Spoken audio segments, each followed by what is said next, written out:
Hello friends, welcome back. जो हम series कर रहे थे एचटेट अकाउंटेंसी के मोस्ट एक्सपेक्टेड क्वेश्चंस, इससे पहले हमने 16 क्वेश्चन ऑलरेडी किए हैं पार्ट 1 में। आज पार्ट 2 हम स्टार्ट कर रहे हैं और यहाँ पर क्वेश्चन 17 से स्टार्ट होंगे। तो चलिए बिना किसी देरी के आ जाते हैं हमारे फर्स्ट क्वेश्चन पे। क्वेश्चन नंबर 17 रहेगा आज का। A company invited applications for 50,000 equity shares, 10 each payable as follows. ये इनकी कॉल्स हैं। शेयर होल्डर जिसने 2000 शेयर थे उसके पास holding, paid the entire remaining amount along with allotment money. Allotment पे ही सारा पैसा दे दिया। इसका मतलब अलॉटमेंट के टाइम ही उसने बचे हुए 3 रुपए और बचे हुए 2 रुपए पे कर दिए। तो यहाँ पर आगे हमसे पूछा गया है इवन दो कॉल तो मेड ही नहीं की थी, उससे पहले दे दिए। In the books of a company the amount receive before it is actually demanded by the directors will be treated as. इसको हम क्या ट्रीट करते हैं? Calls in advance. बहुत ही आसान क्वेश्चन था, बस थोड़ा सा इसकी वर्डिंग ज्यादा देखने से लग रहा था कि पता नहीं क्या डिफिकल्ट क्वेश्चन निकलेगा, लेकिन कॉन्सेप्ट बहुत आसान था। Question number 17, alpha limited offered for public subscription 50,000 equity shares of ₹10 each eight ₹10 110 पर शेयर। 110 का मतलब 100 रुपए का शेयर, 10 रुपए उस पर प्रीमियम है, तब वो 110 का बना है। The entire amount was payable on application. Lump sum पैसा आ रहा है एप्लीकेशन पे ही। एप्लीकेशन रिसीव हुई है 48,000 की। 50,000 इशू किए थे, 48,000 की एप्लीकेशन आई है, इसका मतलब अंडर सब्सक्रिप्शन है। क्या 90% बनता है 50,000 का? 90%, 5 ने 45, 45,000 क्या बन रहा है यहाँ पर? हाँ, 45 से ज़्यादा किया, मतलब जो मिनिमम सब्सक्रिप्शन चाहिए वो आ चुका है। शेयर हम आगे इशू कर सकते हैं, आगे प्रोसीड कर सकते हैं। Allotment was made to all applicants. The amount received on application will be. कितना अमाउंट इस पे रिसीव होगा? तो अब देखिए 50,000 पे एप्लीकेशन थोड़ी ना रिसीव होंगी, हमने तो रिसीव किए हैं 48,000 एप्लीकेशन। तो 48,000 पे आप पूरा पैसा मंगाएंगे। पूरा कितना मंगाएंगे? 110। 110 से मल्टीप्लाई करने का 48 को 11 से इंटू करना है, तो आप सीधा ऐसे लिखिए। आप नहीं करेंगे, पूरा लिखेंगे गुणा में और फिर लिखेंगे। कितने जीरो है? 1 2 3 4, पीछे 4 जीरो, 52,80,000। ये आंसर बनता है option number A, correct answer. आगे चलते हैं। The debenture which do not carry a specific rate of interest. Rate of interest आपको पता है डिबेंचर में उसके प्रीफिक्स होता है, जैसे 9% डिबेंचर, 10% डिबेंचर, 12% डिबेंचर, इस तरीके से लिखा होता है। जहां पर कोई रेट है ही नहीं तो उसको हम बोलते हैं जीरो कूपन बॉन्ड। आसान क्वेश्चन, लेकिन अगर आपने नहीं पढ़ रखा है तो कंफ्यूज भी कर सकता है। Question number 20, star limited purchased business of Heera limited. इतने में आपने बिजनेस खरीदा है to be paid by issue of 9% debenture. देखिए ये लिखा हुआ है यहाँ पर, of ₹100 each at a discount of 20%। 100 रुपए का डिबेंचर, 20% मतलब 20 रुपए बनेगा। 80 रुपए पे आप इशू कर रहे हैं, ये इसका इफेक्टिव प्राइस है, उसकी एक्चुअल वर्थ 80 रुपए है डिबेंचर की। देना कितना है? 8,40,000 आप दे दीजिए। 80 रुपए के हिसाब से एक डिबेंचर आपका 80 का है, तो कितने डिबेंचर आपको देने होंगे? अगर इसको हम काटेंगे तो यहाँ पे निकल आएगा 8 एक बार में, और ये 40 है, बीच में जीरो आएगा तब 5 आएगा। अगर आप ये जीरो को मिस कर देते हैं तो आप 1500 डिबेंचर पे आंसर कर देंगे, लेकिन ध्यान देना है डिवाइड करने के टाइम। चलिए नेक्स्ट क्वेश्चन पे आ जाते हैं। यहाँ कुछ क्वेश्चन कैलकुलेशन का लग रहा है, देखते हैं क्या है। ABC पार्टनर्स हैं, ratio 4:3:2। Partnership deed provides that partner C will receive a minimum guaranteed profit. इनको गारंटी है भाई साहब को, कितना देंगे आपको गारंटेड प्रॉफिट? आपको मिलेगा 1,20,000। एनी डेफिशिएंसी ए और बी पर्सनली बियर करेंगे। रेशो है 5:3। अगर ये रेशो नहीं गिवन होती तो एज्यूम्ड था, इम्प्लाइड था 4:3 होता, लेकिन अभी इसको भूल जाइए, अभी किस में जाएगा? 5:3। The firm incurred a net profit of ₹2,10,000। ये प्रॉफिट हुआ फर्म को before charging partners commission. Partner को कमीशन देना पड़ेगा, उसी के बाद तो प्रॉफिट का बंटवारा होगा। 30,000 प्रॉफिट देंगे, फिर बंटवारा करेंगे। पूछा क्या है? After all adjustment the deficiency arising due to guarantee to C की गारंटी की वजह से जो कमी आ रही है वो कैसे कैसे बंटवारा होगा, ये यहाँ पर ऑप्शंस देके पूछा है। तो इसके लिए हमें क्या करना होगा? पहले तो देखते हैं कि प्रॉफिट कैसे बटेंगे। 2,10,000 का प्रॉफिट, उसमें से जिसको आपने देना है कमीशन दे दो, क्योंकि अप्रोप्रिएशन कर लेते हैं। उसके बाद डिविजिबल प्रॉफिट जो बचता है 1,80,000 है यहाँ पर, उसमें से पार्टनर्स को ए बी सी को जाएगा किस रेशियो में, 4:3:2 में। अगर इसको हम भाग करते हैं 4 3 7 8 9, 9 दूनी 18, मुझे नज़र आ रहा है 20,000। 20,000 को 4 से गुना करेंगे, ये यहाँ पर एक कॉलम वाइज बना लेते हैं स्पेस। ए को मिलेगा 20 चौक 80,000। देखिए आपको टाइम ज़्यादा नहीं लगाना है, फेयर काम नहीं कर रहे हैं हम। 3 दूनी 6 60,000। सी को मिलेगा 2 दूनी 4 40,000। ठीक है, मैंने कुछ नहीं किया, बस ये जो 1,80,000 है इसको इस रेशो में बांट के लिखा है। अब गारंटी क्या है, गारंटी है भाई सी को कितना मिलेगा, 1,20,000। लाइए इनको 1,20,000 पूरा करने के लिए इसको कितना और देना पड़ेगा, 80,000। 80,000 कहाँ से आएगा, कौन लाएगा, फर्म में तो प्रॉफिट ही नहीं है। इसके लिए ए और बी कंट्रीब्यूट करेंगे। कैसे कंट्रीब्यूट करेंगे, किस रेशो में, गिवन है 5:3। तो अगर मैं 80,000 को 5:3 में बांटूं, अरे तो बांटना बहुत आसान है। क्यों, क्योंकि इसका टोटल ये 8 आ रहा है, 8 से 8 कटेगा एक बार में, 10,000 50,000 तो देना पड़ेगा। मैं इसको ये लाइन हटा देती हूँ थोड़ा कंफ्यूजिंग ना रहे। ए देगा 10 पंजे 50,000, बी देगा 30,000, ये आ गया यहाँ पर। इसके बचे ये तो हमें निकालना ही नहीं है, क्यों हम टाइम लगा रहे हैं, 30,000 और 30,000। All partners in profit sharing ratio, ये ऑप्शन तो देखते गलत हो जाता है। सारे पार्टनर क्यों बियर करेंगे, जब गारंटी सी को मिली हुई है तो सी तो बियर नहीं करेगा। ₹1,20,000 by A B in the agreed ratio of 3:2। अगर आप ये सब नहीं करते तो आप सीधा 1,20,000 को पूरे प्रॉफिट को बांट सकते थे, लेकिन ऐसा नहीं करना, क्योंकि आप कैलकुलेशन करके आए हैं और आपको पता है कि हम जो बांटेंगे वो, ये करेक्ट आंसर यहाँ नज़र आ रहा है, 50,000 ए देगा और बी देगा 30,000।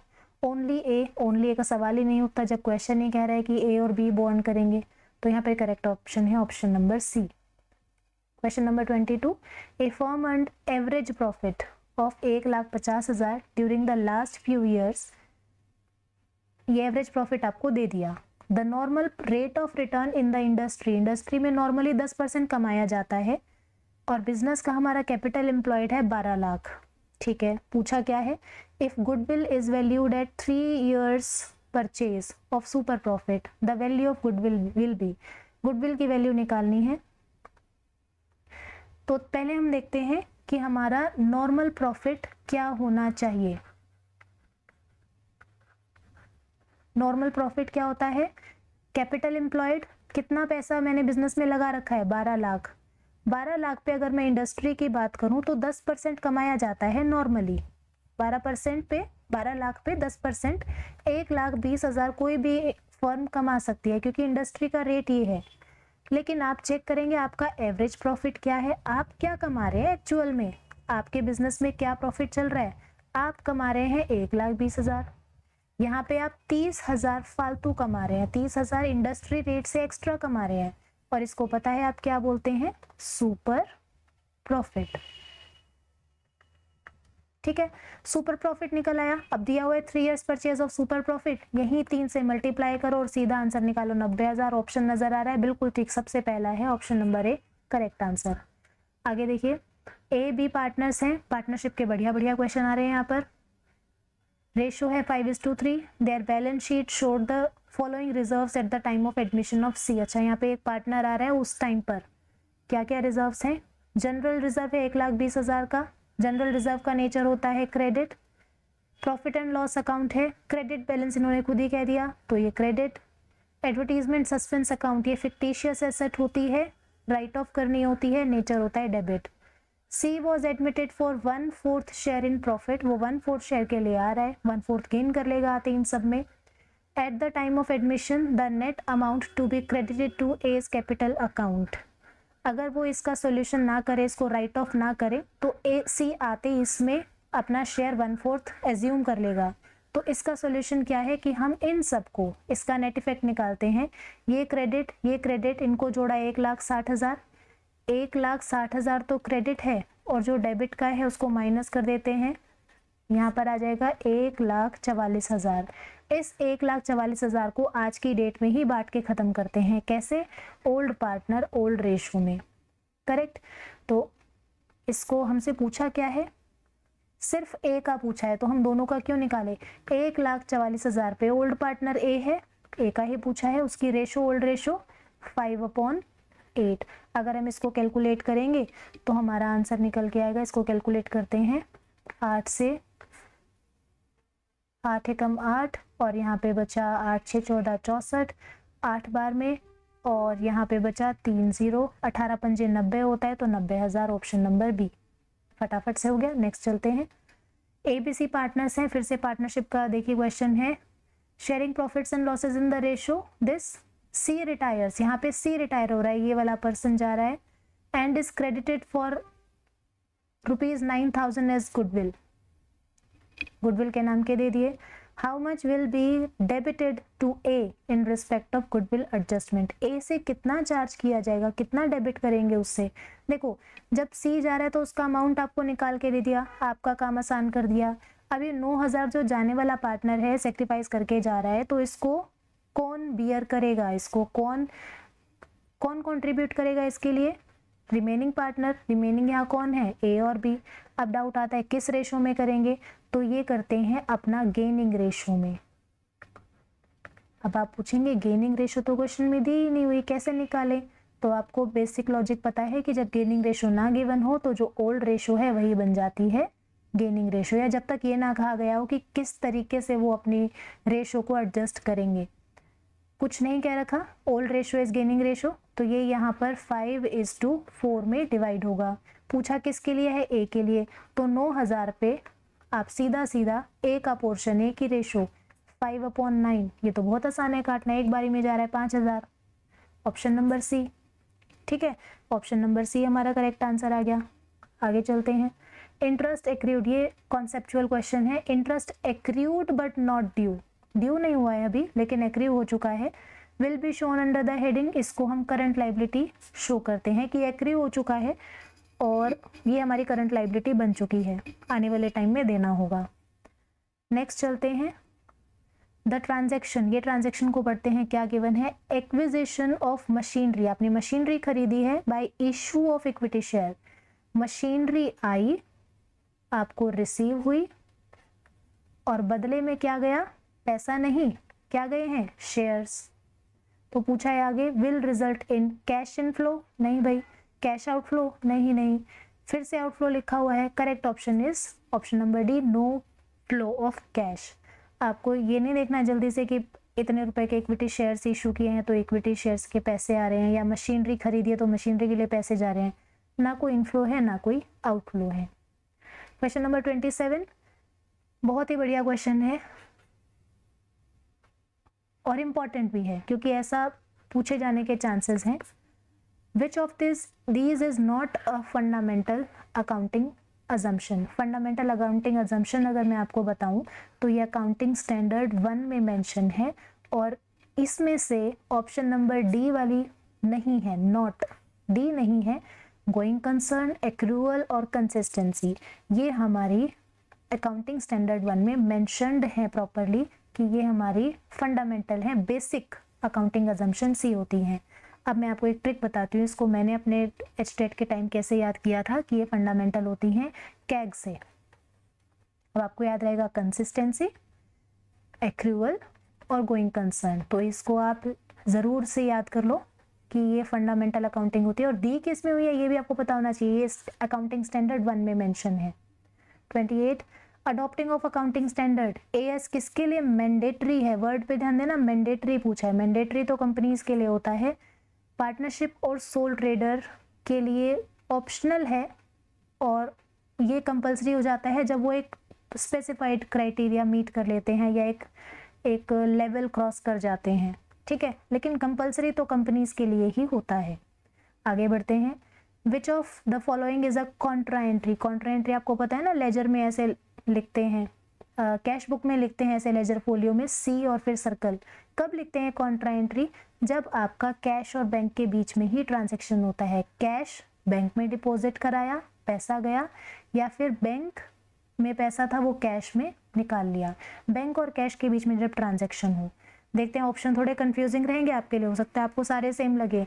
Cash sales deposited into bank immediately, जहां इमीडिएटली वर्ड आ जाता है तो हम कैश को इग्नोर करके मानेंगे बैंक में ही पैसा आया है, तो ये सिर्फ बैंक को इफेक्ट करेगा, कैश नहीं, आपके हाथ में कैश नहीं आया, सेम डे जब चला गया, इमीडिएटली चला गया, तो मतलब बैंक में ही गया है, कैश में कोई एंट्री होगी ही नहीं।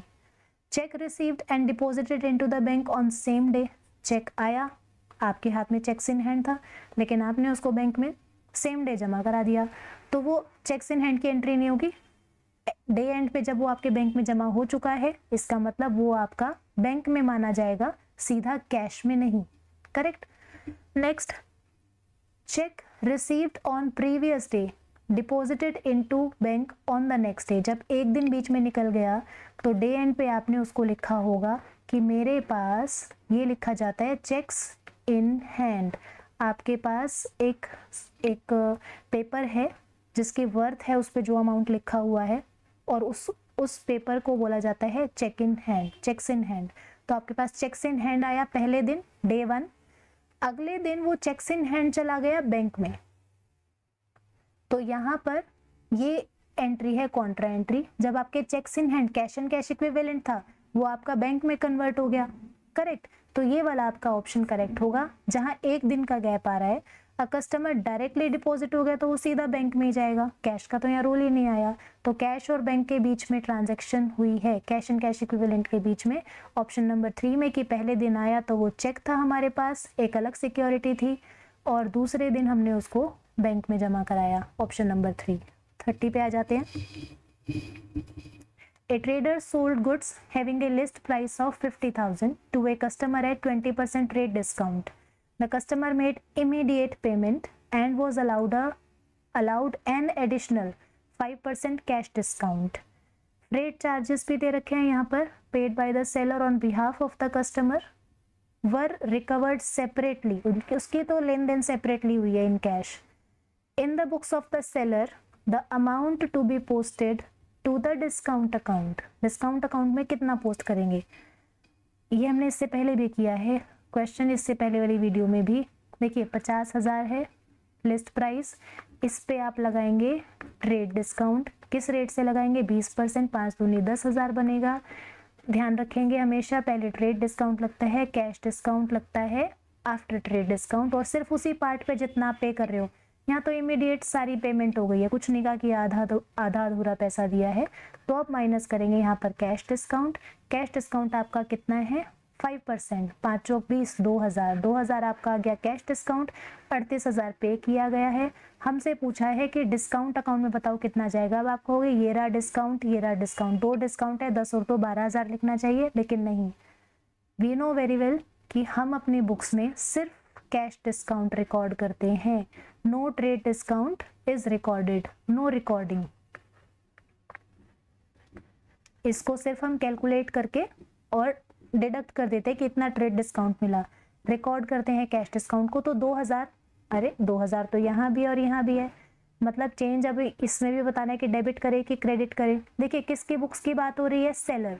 सेलर अगर डिस्काउंट देगा तो उसके लिए क्या है, वो लॉस है या गेन है, बिल्कुल लॉस है, और हमें पता है लॉसेस का नेचर क्या होता है, डेबिट।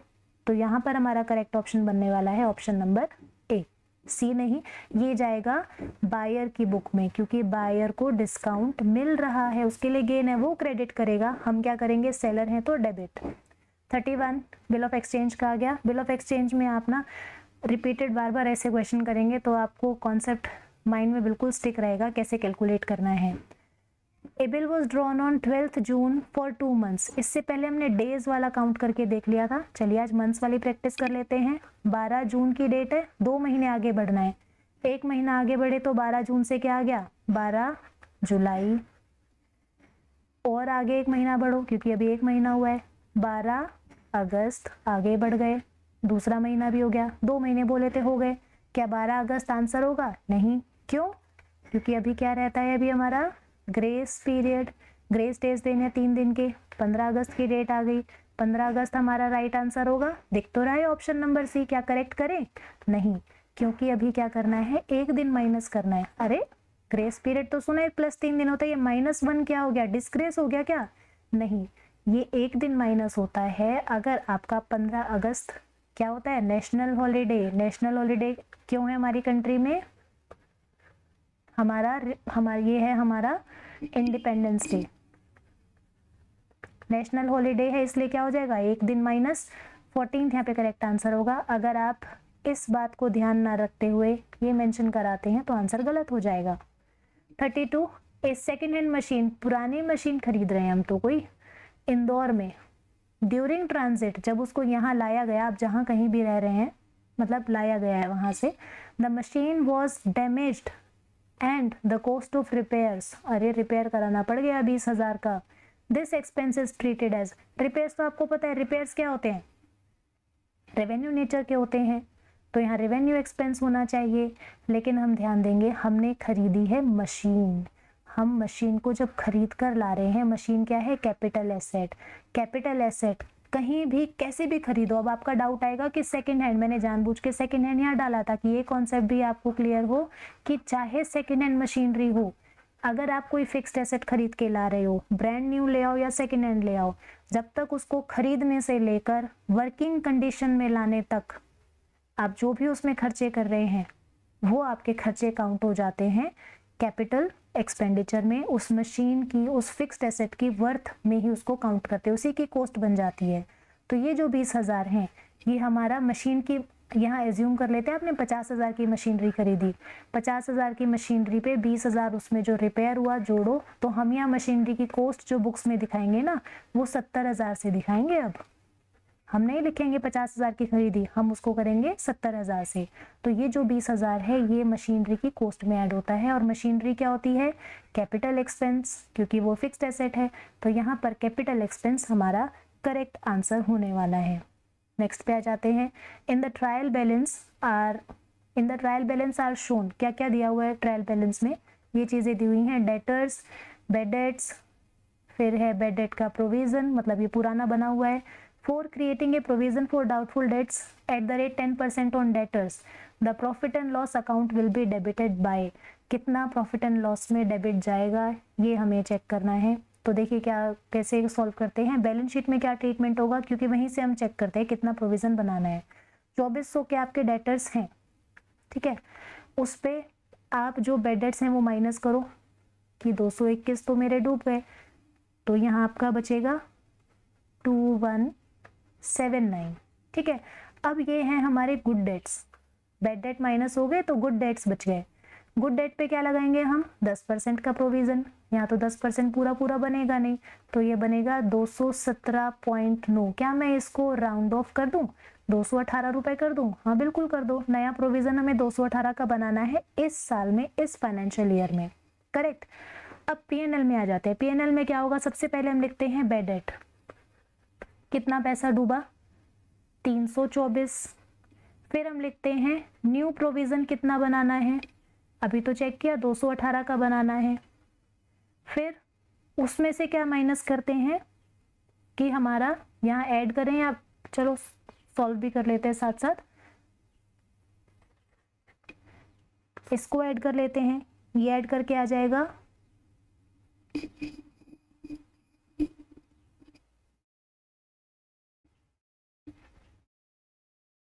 ओहो, बेड डेट तो यहाँ 221 नज़र आ रहा है, ठीक है ठीक है ठीक है। मैं वही सोच रही हूँ एडिशन करके ऊपर ज़्यादा ही अमाउंट जा रहा है। पहले इसको लिखेंगे 221 है बेड डेट, और प्रोविज़न इसमें ऐड किया हमने अपना जो अभी बनाया है, तो ये आ जाएगा 2 2 4 3 9 439। इसमें से माइनस करेंगे जो हमारा पहले का प्रोविज़न बना हुआ है, अब उसकी ज़रूरत नहीं, हम नया प्रोविज़न जब बना रहे हैं। पुराना कितना बना हुआ है? 324। अगर इसको माइनस करेंगे तो आंसर आता है 115 नज़र आ रहा है मुझे, ऑप्शन नंबर बी, करेक्ट। तो जब हम नया प्रोविज़न बनाते हैं बेड डेट में, प्रॉफिट एंड लॉस अकाउंट में क्या अकाउंटिंग होती है वो ये शो कर रहा है। बेड डेट में नया प्रोविज़न ऐड करते हैं, ओल्ड प्रोविज़न को माइनस करते हैं, और ये हमारा अमाउंट आ जाता है जो पीएनएल में आएगा। ये पूरा जो पोर्शन है ये बैलेंस शीट में होता है कि हम कैलकुलेट करते हैं कितना प्रोविज़न बनेगा, राइट। आगे चलते हैं।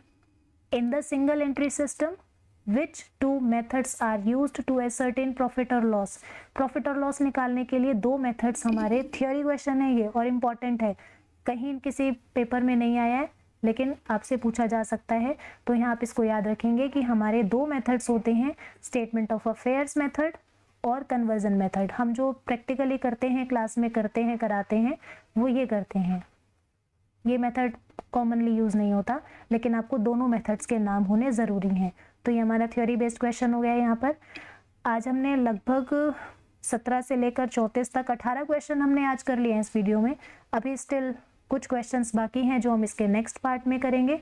तब तक आप इन्हीं क्वेश्चंस को अपने हाथ से ज़रूर प्रैक्टिस करो जो न्यूमेरिकल्स आए हैं। जब तक हाथ से प्रैक्टिस नहीं होगी वो फ्लो नहीं बनेगा, और फिर एग्ज़ाम में वो फिर नया नया सा लगता है कि पहली बार हम कर रहे हैं। तो अपने आप को जितना हो सके एमसीक्यूज़ की प्रैक्टिस में डाल लो, पी वाइज क्यूज़ लगाओ, न्यू क्वेश्चंस लगाओ, थ्योरी को रिवाइज करो और एक अच्छे रिजल्ट के लिए तैयार हो जाओ, अपने आप को तैयार करो।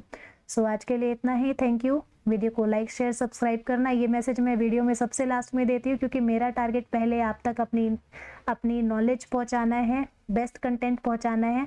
अगर आपको पसंद आएगा तो आप खुद ब खुद वीडियो को लाइक करेंगे और कंटेंट के लिए मुझे मोटिवेट करेंगे। चलिए, thank you so much, take care, bye bye.